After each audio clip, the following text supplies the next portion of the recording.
morning, America. Breaking news, incredible rescue. A U.S. Navy aircraft with 11 on board crashing overnight. Emergency crews on the scene finding at least 8 alive. The race to rescue the others right now. Overnight, Senator Roy Moore doubles down on his denials of sexual assault allegations after President Trump comes to his defense, while 2 big media stars come under fire. Charlie Rose dismissed after facing new accusations, and Pixar's John Lasseter now taking a leave of absence. Thanksgiving travel crush. Tens of millions of Americans on the move as rain and snow hit the east, and the west braces for flooding. The trouble spots this morning on one of the busiest travel days of the year. Celebrating David Cassidy, the Partridge Family star passing away overnight. Now tributes are pouring in for the former teen idol. And not throwing away his shot. Jordan and Lindsay! Hamilton star Jordan Fisher and Lindsay Arnold tangoing home with the Mirror Ball Trophy. Now the final 4 couples here live for our biggest after party ever, only on GMA. Good morning, America!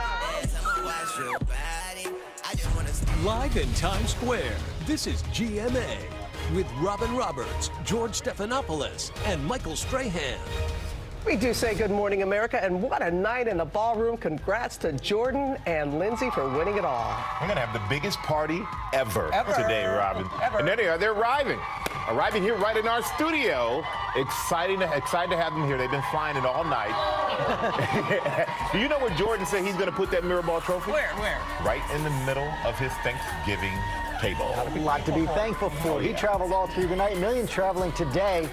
We're going to be live on the roads, at the airports and train stations all across the country with the latest on what you can expect. But first, though, we want to get right to that breaking news. Rescue crews searching for survivors after that Navy plane crashed on its way to an aircraft carrier in the Pacific Ocean. Well, this morning, good news. At least 8 people have been found alive. So let's go right to our senior national correspondent, Matt Gutman, for the latest. Good morning, Matt. Hey, good morning, Robin. Incredibly, the Navy is saying that the 8 personnel recovered are in good condition. But there's no word about the other 3 on board that plane, which typically ferries supplies and people to carriers. Now, that giant naval exercise between the U.S. and Japan has turned into a very real search and rescue operation. The Japanese Navy is also assisting. Now, the incident happened about 500 miles off the Japanese island of Okinawa and is already being investigated, according to the Navy. It's the 3rd possibly deadly incident involving the U.S. 7th Fleet in just the past 6 months, Robin. We're thinking of those 3 that are still missing. All right, Matt, thank you very much. We are, Robin. Now to President Trump, breaking his silence to back Alabama Senate candidate Roy Moore. The president, who's faced more than a dozen allegations of sexual assault and harassment, dismissed the accusations against Moore, attacked his Democratic rival. Our senior White House correspondent Cecilia Vega has all the latest. Good morning, Cecilia. Hey, George, good morning to you. 12 days after the Roy Moore allegations first surfaced, President Trump is finally weighing in, and he is saying essentially that he would rather see Roy Moore, an accused child molester, win this Alabama Senate seat than a Democrat. Overnight, Roy Moore went on TV in Alabama to issue a full-throated denial. I didn't have any wrongful relationships, engage in any sexual misconduct with an underage woman. The former judge going after his accusers, saying he's the one who has been hurt. It was very hurtful, not only to my family, but to my reputation, because this is something that's you just don't do. This as his campaign for Senate celebrates a big boost from the White House. We don't believe these women, but we're not going to talk about that. We're going to talk about helping Donald Trump, making America great again. Did Roy Moore resign, Mr. President? After days of dodging questions, the president finally broke his silence, coming to Roy Moore's defense. What is your message to women, sir, during this pivotal moment in our country where we were talking about sexual misconduct? You've had your own allegations against you. What do you say to women? Let me just tell you, Roy Moore denies it. That's all I can say. He denies it. And by the way, he totally denies it. And attacking Moore's Democrat opponent, Doug Jones. We don't need a liberal person in there, a Democrat. Jones, I've looked at his record. It's terrible in crime. Now, the president was also asked if he would campaign for Roy Moore. He left open that possibility, George. He said he would get back to us on that one next week. Yeah, and Cecilia, just on Sunday, Mark Short, the president's assistant, was telling us that the fact that the president wasn't campaigning for Moore was a sign that he wasn't questioning the women's accounts. Very sharp evolution in the White House story over the last week. Oh, exactly. A real evolution on this. You know this. For days, the White House party line has been, this should be up to the Alabama voters to decide. Ivanka Trump was one of the first people to come forward and say that she essentially believes Roy Moore's accusers. Then earlier this week, Kellyanne Conway basically said what the president said yesterday. She bashed the Democrat in this race. In the end, it seems that the president sided with her and, of course, Steve Bannon, George, in sticking with Roy Moore. Yeah, and sticking with his base. Okay, Cecilia Vega, thanks very much, Ron. And George, as President Trump defends Moore's sexual misconduct allegations are rocking Capitol Hill. An elder statesman of the House now coming under scrutiny. And Senator Al Franken facing a second accuser who spoke exclusively with ABC News this morning. Our chief national correspondent, Tom Yamas, you sat down with her just a short time ago. That's right, Robin. Good morning. We just wrapped up that interview moments ago. This mother of three tells me she's speaking out publicly because she wanted the first accuser to be believed and to let her know she's not alone. I was surprised and kind of wondering, like, did that really just happen? For the first time on camera, 33-year-old Lindsay Menz is detailing how she says Senator Al Franken violated her when they took this photo together at the Minnesota State Fair. You're going to take a photo with Senator Franken. What happens? So my husband steps away from us to take the photo. I stand next to Senator Franken, and he pulls me in towards him, and then he moves his hand to my butt. And you thought? I was shocked. In a statement, Franken, a Democrat, saying, "I take thousands of photos at the state fair surrounded by hundreds of people, and I certainly don't remember taking this picture. I feel badly that Miss Menz came away from our interaction feeling disrespected." Well, you've got talent. Menz's story comes just days after radio host Leanne Tweeden said Franken forcibly kissed her and took this photo groping her while the two were working together on a USO tour. The Minnesota senator has apologized to Tweeden and has said he welcomes an ethics investigation, but says he is not resigning. Last night, This as an ethics investigation is now underway into sexual harassment allegations against Representative John Conyers, the longest-serving member of the House and a civil rights icon. BuzzFeed reporting two different women accused the Detroit congressman of sexual misconduct. In the first case, Conyers reached a settlement with a former employee who said he repeatedly asked for sexual favors. During one encounter, the woman told BuzzFeed Conyers insisted she come to his hotel room and, quote, just cuddle up with me and caress me before you go. BuzzFeed reporting the case ended with a confidentiality agreement in exchange for a settlement of more than $27,000. The payout money coming from Conyers' congressional budget. In that case, Conyers says he expressly and vehemently denied the allegations. The second case involving Conyers' longtime scheduler. In court documents obtained by ABC News, the woman accused Representative Conyers of lingering touches, repeatedly rubbing her shoulders and blowing kisses at her. But the former employee dropping her case after a judge rejected her request to seal the case to protect privacy. Now, this morning, the Detroit Free Press is calling on Conyers to resign. As for Franken, 36 current and former cast and crew from SNL have signed a letter supporting him. The statement starts with, "What Al did was stupid and foolish," but they go on to write, "After years of working with him, we would like to acknowledge that not one of us ever experienced any inappropriate behavior and mention our sincere appreciation that he treated each of us with the utmost respect and regard." Going back to the second accuser who you just spoke to moments ago, does she believe that he should resign? Well, she doesn't live in Minnesota anymore, so she says that's for the voters there to decide. But she did point out something. She said there was another politician at that same event, and when she asked for a photo, the politician said, "Is it okay if I put my arm around you?" and even checked in with her husband, the complete opposite of Senator Al Franken. Quite a difference. Yeah. Thank you, Tom. Yeah. Now to dramatic new video showing a North Korean soldier defecting to South Korea. You see him first driving and then running for his life as bullets fly. He was hit but made it across the border alive, and our chief global affairs anchor Martha Raddatz is in Washington with the story. Good morning, Martha. Good morning, George. We've talked so much about threats from North Korea's leaders, about its missiles and bombs, that you can forget about the terrible conditions in which the people live. This North Korean soldier was just 24 years old, but it's clear from the video this was a desperate dash to freedom. You see the North Korean military jeep speeding past checkpoints, heading towards the border with South Korea. Inside, the soldier bent on defecting. As he gets closer to the demilitarized zone, North Korean soldiers reacting from their post, scrambling towards the vehicle. Once the jeep crashes into a ditch near the line that divides the two nations, he sets out on foot, running, as the North Korean guards begin shooting, dozens of rounds fired at the defector, even as he crosses that crucial line to freedom. At some point there, the North Korean soldiers see him and see what he's doing, and they start firing at him, multiple rounds, and hitting him, and he still survives enough to crawl to safety to get behind a wall. Critically wounded, shot 5 or 6 times, heat signature from cameras show 2 South Korean security forces crawling towards the defector to carry him out and evacuate him to a nearby medical center. Here is this man who risked everything, that was willing to take bullets to escape the repression, the murderous repression of the Kim Jong-un regime in the North. In addition to the bullet wounds, he had severe parasitic infections, likely from water or food that was contaminated. Doctors describe him as shy and in a bit of shock, but say he is doing better, George.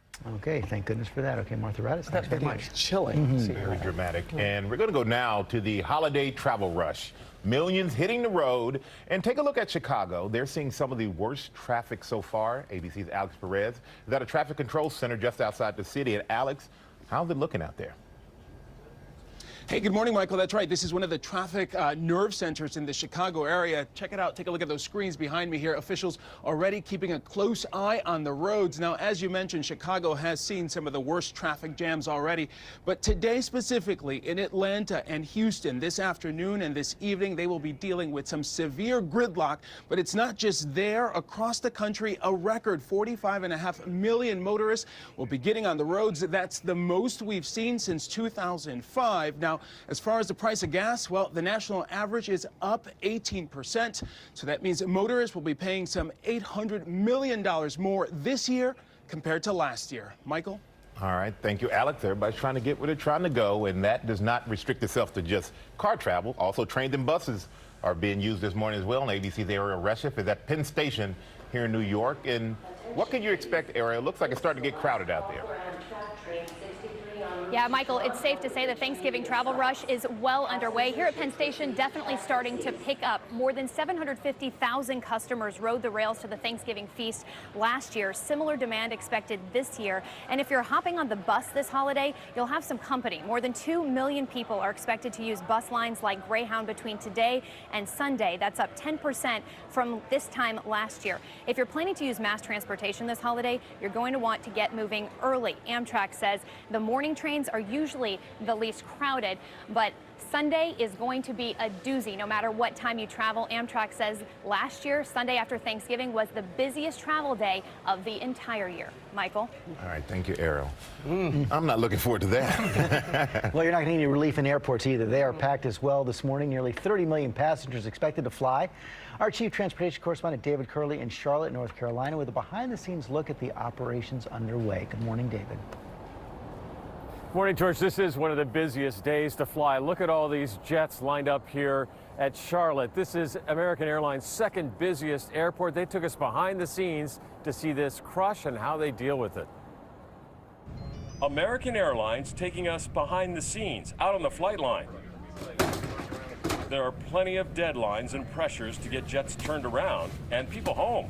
And everything has to be done in 120 minutes. Otherwise, we don't make our time. You may never see a mechanic like Brett Ebert, who checks the equipment inside and outside of your jet. The plane doesn't fly unless it's right. Right. The plane doesn't fly unless it's right. And we'll fix it if we can. And if you look out of your jet window and see a group of baggage handlers in a circle and wonder what's going on, we're going to start with our right arm behind our back. this is a stretching exercise before these handlers get your bags in the belly of that aircraft. Does it actually make a difference for them? It does make a difference. Nobody realizes how physical the jobs in the airport industry are. I mean, they're lifting over and over all day. So look out your window. Maybe you see the baggage handlers stretching. They say it actually cuts down on injuries. George, the good news, fewer cancellations the last couple of days than an average day Right now, everything's moving smoothly in the air, George. And the weather is good behind you, David Curley. Thanks very much. But as we always say, pack a lot of patience. Oh, yeah. This morning, we're also celebrating the life of singer and actor David Cassidy. The star of the hit series The Partridge Family died Tuesday at the age of 67. His family was there with them, saying he passed away, quote, with joy in his heart. ABC's Chris Conley is taking a look back at the former teen idol's life. Good morning, Chris. Good morning, Robin. For a generation that loved The Partridge Family on ABC in the early 1970s, David Cassidy was their first pop star. His heartthrob appeal made him massively popular, cherished by millions, who today mourn his passing.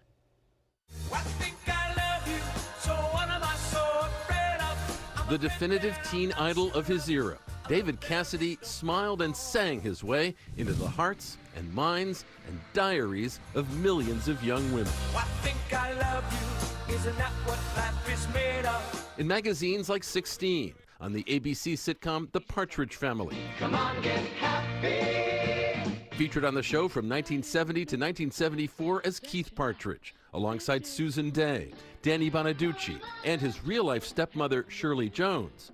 I've had it. They just won't leave me alone. David Cassidy was dreamy, talented and approachable and unthreatening, slightly androgynous and super crush-worthy, as those screams confirm.